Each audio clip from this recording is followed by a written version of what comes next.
Minangkabau adalah wilayah tempat hidup, tumbuh, dan berkembangnya kebudayaan Minangkabau. Dalam Tambo Alam Minangkabau, dikatakan wilayah Minangkabau adalah sebagai berikut. Yang pertama, Mensalilik Gunung Marapi, daerah Luhak Nantigo.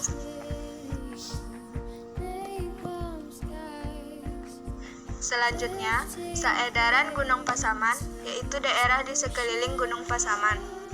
Selanjutnya, Sajajaran Sago Jo Singgalang, yaitu daerah sekitar Gunung Sago dan Gunung Singgalang.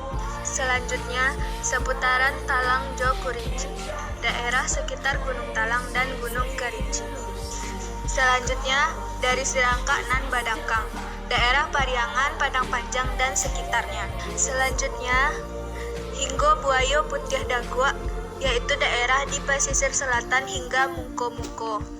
Selanjutnya, sampai ke pintu Rajo Hilia, terdapat daerah Jambi sebelah barat.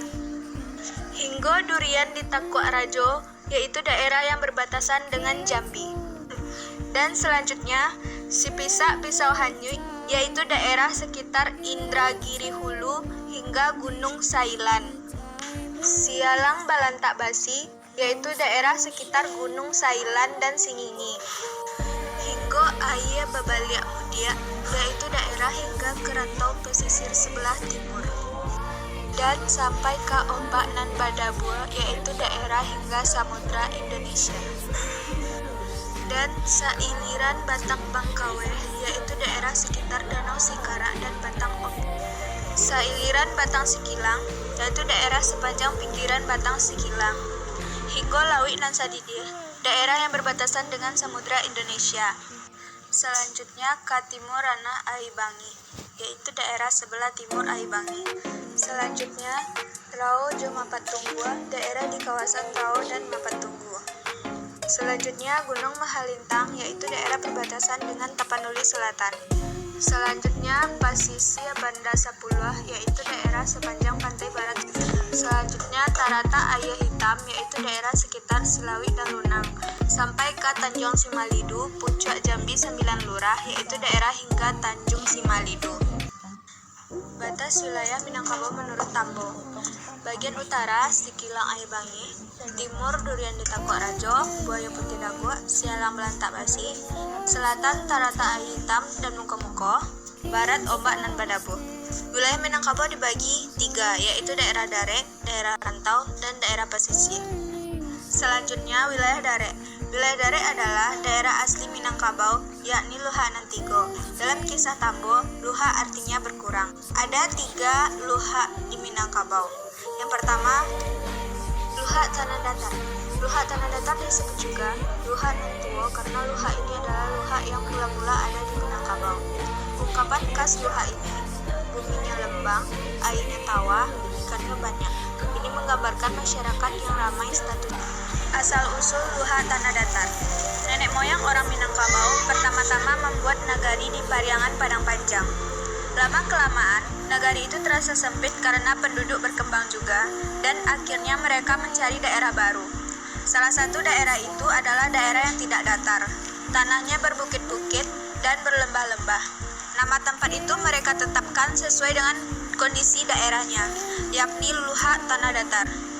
Nagari-nagari yang termasuk Luhak Tanah Datar yaitu yang kedua Luhak Agam. Luhak Agam disebut juga Luhak nan Tangah karena setelah berdirinya Luhak Tanah Datar, Luhak Agamlah yang berdiri.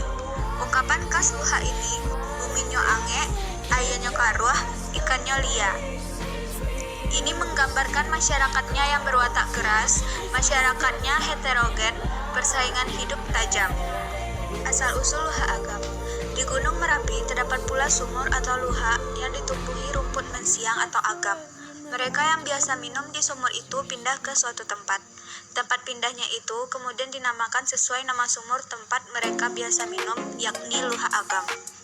Setelah rombongan ke Tanah Datar berangkat dari Pariangan Padang Panjang, berangkat pula lah rombongan kedua menuju utara. Di tempat tujuannya itu, mereka menemukan daerah yang dipenuhi oleh tumbuhan mensiang atau agam. Akhirnya, tempat itu dinamakan Lubuk Agam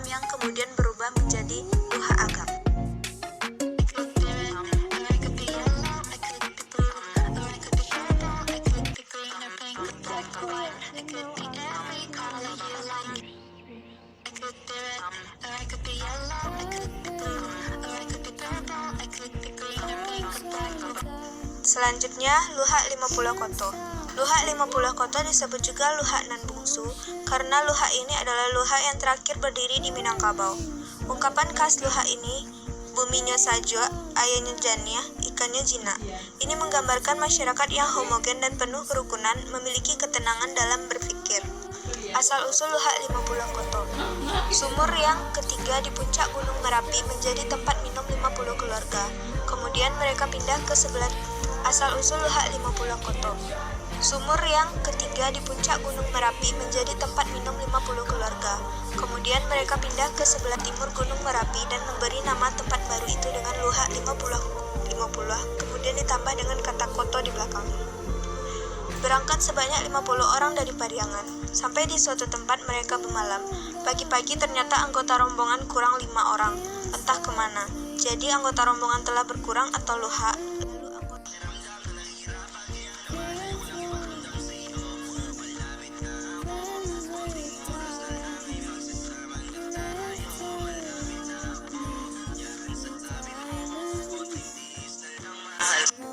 Selanjutnya wilayah rantau.